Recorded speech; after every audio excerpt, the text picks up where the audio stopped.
வணக்கம்.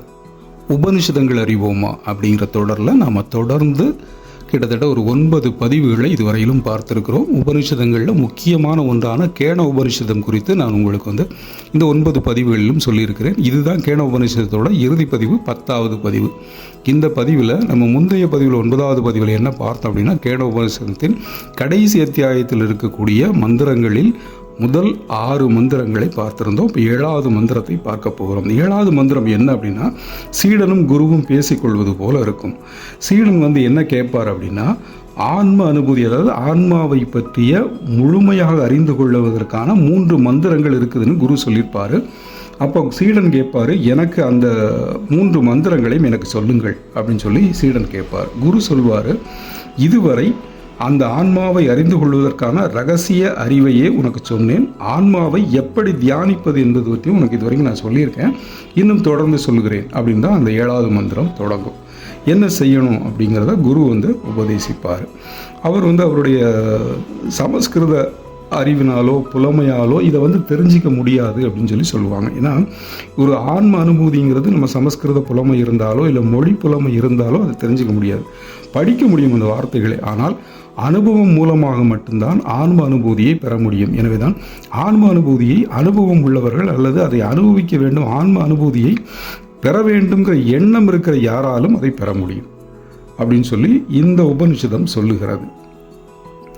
அடுத்த மந்திரத்தில் என்ன சொல்லுது அப்படின்னா, ஆன்ம அனுபூதி பெறுவதற்கு 3 விதமான சாதனைகளை அந்த குரு தன்னுடைய சீடனுக்கு சொல்வது போல உபனிஷதத்தில் நம்முடைய பெரியவர்கள் மந்திரங்களை அமைத்திருக்கிறார்கள். என்னெல்லாம் செய்யணும் அப்படின்னா, தவம் செய்யணும், புலக்கட்டுப்பாடு போன்ற புலக்கட்டுப்பாடு அப்படின்னா, தவம்னா மனதை அடக்குவது, புலக்கட்டுப்பாடும் அப்படின்னா நம்ம புலன்களின் சார்ந்து இயங்காமல் புலன்களை நம்முடைய கட்டுப்பாட்டில் வச்சுக்கிட்டு செயல்படணும் அப்படிங்கிறதான்.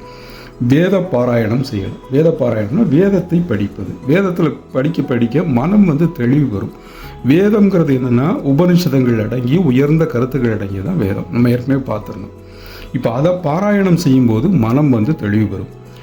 அது தவிர உயர் உண்மைகளை கூறுகின்ற நூல்களை படிக்கணும் அப்படின்னு சொல்லிட்டு கேன உபனிஷதம் சொல்லுகிறது. நீங்கள் வேத பாராயணம் படிக்கணும் அப்படிங்கிறத விட உயர் உண்மைகளை கூறுகின்ற எந்த நூல் இருந்தாலும் அதை படிங்க அப்படின்னு சொல்லி சொல்லுகிறது. இது 2வது. 3 விதமான சாதனைகள் இருக்குல்ல, அது 2வது இதுதான். 3வது உண்மையை கடைபிடிக்க வேண்டும் அப்படின்னு சொல்லி சொல்லுகிறது. 3 கட்டுப்பாடு, இந்த 3ஐயும் செஞ்சீங்கன்னா ஆன்ம அனுபூதி பெறுவதற்கான ரகசிய வழிமுறை இதுதான் அப்படின்னு சொல்லுகிறது. நான் திரும்ப ஒரு முறை என்னென்ன அப்படிங்கிறத நான் உங்களுக்கு திரும்ப ஒரு முறை சொல்லிடுறேன். அதாவது உண்மையை கடைபிடிக்கணும் அப்படின்னு சொல்லுகிறது. இதுவரை வேத பாராயணம் அல்லது உயர் உண்மைகளை கூறுகின்ற நூல்களை படிக்கணும். தவ செய்யணும், அதாவது புலக்கட்டுப்பாட்டோடு இருக்கணும். புலக்கட்டுப்பாடு, உயர் உண்மைகளை கூறுகின்ற நூல்களை படிக்கணும், உண்மையை கூறணும் அப்படின்னு சொல்லி சொல்லுகிறது. இப்போ நமக்கு இது படிக்கும்போது நமக்கு நம்ம திருக்குறள் நினைவுக்கு வரும். என்ன அப்படின்னா, மனத்துக்கண் மாசிலன் ஆதல் அனைத்தரன் ஆகுலன் ஈரபெற அப்படின்பாரு திருவள்ளுவர். அது உங்கள் மனசுக்குள்ள மாசே இல்லாமல், குற்றமில்லாத குற்றம் வரக்கூடிய எண்ணங்களெல்லாம் ஒதுக்கிட்டு மனசுக்குள்ள தூய்மையான எண்ணம் இருந்தால் போதும். நீங்கள் மற்ற அறன்களெல்லாம் கடைப்பிடிக்கணும் அவசியம் இல்லை, அதுவே தானே வந்துடும் அப்படின்பார். அதைத்தான் இந்த உபனிஷதமும் சொல்லுகிறது, உண்மையை கடைப்பிடியுங்கள் அப்படிங்கிறது. சரி, உண்மைனா என்ன? விளைவுகளை கருத்தில் கொள்ளாமல் பிடிவாதமாக உண்மை பேசுவது அப்படிங்கிற பொருளை பார்க்காதீங்க அப்படின்னு இது விளக்கம் சொல்லுகிறது உபனிஷதம். அப்படின்னா என்ன? பிறர் மனதை நோகச் செய்யாத உண்மையை பேச வேண்டும். அத்தகைய பேச்சை வாக்கினால் செய்கின்ற தவம்னு பகவத்கீதை சொல்லுது. உண்மைனா என்னது? உண்மை பேச வேண்டும், இனிமையாக பேச வேண்டும். அதே நேரத்தில் இனியதல்லாத உண்மையை பேசக்கூடாது அப்படின்னு சொல்லுகிறாங்க. அப்போ உண்மைனா என்ன? உண்மை பேசணும், அது இனிமையாக பேசணும், இனியதல்லாத உண்மையை பேசக்கூடாது. இனியதல்லாத உண்மைனா என்ன? இப்போ ஒரு உதாரணத்துக்கு ஒரு கொள்ளை கும்பல் ஒருத்தரை துரத்திக்கிட்டே வருது. அந்த துரத்தி வரப்படுகின்ற ஆள், ஓடி வருகிற ஆள் உங்கள் வீட்டுக்குள்ளே ஒளிஞ்சிக்கிறாரு. இப்போ கொள்ளை கூட்டம் அவரை விரட்டிக்கிட்டே வருது. அவர்கிட்ட பணத்தை பறிக்கவும் உயிரை பறிக்கவும் வருது. அவர் எங்கன்னு உங்ககிட்ட கேட்குறாங்க. இப்போ நீங்கள் உண்மையே பேச வேண்டும் அப்படிங்கிறத, உண்மையை கடைபிடிச்சாமல் என் வீட்டுக்குள்ளே தான் இருக்காருன்னு சொல்லணுமா, இல்லை அவர் அந்த பக்கமாக ஓடி போனாருன்னு அந்த கொள்ளையர்களை திசை திருப்பிட்டு அந்த பாதிக்கப்பட்டவரை காப்பாற்றுவதா? உபனிஷதம் என்ன சொல்லுகிறது? இனியதல்லாத உண்மையை பேசாதே. இப்போ இனியதல்லாத உண்மைனா என்ன? அவர் உள்ள ஒளிஞ்சிருக்கிறாரு. அவர் ஒளிந்திருப்பதை சொல்வது உண்மை, ஆனால் அது இனியதல்லாத உண்மை. இதை பேசாத அப்படிங்கிறது. உண்மை அல்லாத இனியதையும் பேசாதே அப்படின்னு சொல்லுகிறது. உண்மை இல்லாத இனிய வார்த்தைகளையும் பேசாதே, இதைத்தான் போதிக்குது. இப்படிதான் உண்மை பேசணும் அப்படின்னு சொல்லுகிறது. பொய்மையும் வாய்மையிடத்து புரைதீர்ந்து நன்மை பயக்குமெனில் வள்ளுவர் சொல்வார்ல, அதுதான் இது. உண்மை பேசணும், ஆனால் இனிமையாக பேசணும். ஆனால் இனியதல்லாத உண்மையை பேசக்கூடாது, உண்மை அல்லாத இனியதையும் பேசக்கூடாது. இதை கடைப்பிடிக்கிறது, இதைத்தான் கடைப்பிடிக்கணும். இது காலகாலமாக நம்முடைய முன்னோர்கள் கடைப்பிடித்த தர்மம் அப்படின்னு சொல்லிட்டு மனு தர்மத்தில் இதை பற்றி சொல்லியிருக்காங்க ஏற்கனவே. இப்போ இந்த கேனோபனிஷத்துடைய இறுதி சூத்திரமான இறுதி மந்திரமான 9வது மந்திரத்தை நம்ம பார்க்குறோம்.